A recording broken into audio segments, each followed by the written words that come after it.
Ito guys sa mga bearings ng motor. Dami dito available ng mga bearings ng motor. Ganito siya. Yan yung mga bearings ng motor. Tapos helmet guys, oh. Yan, mga helmet.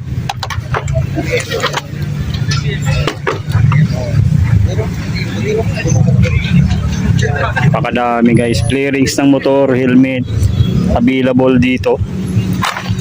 So ito rin yung nakita ko sa malaking burautan dito sa may Bulacan. Dito naman sa mga headlight yan, oh. Hanapan mo lang to guys ng yung akma dun sa inyong motor. Yan, oh, paiba-ibang klase ito ng mga headlight na available dito.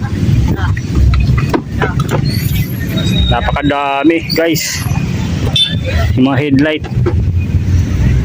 Ayan, oh, hanggang doon.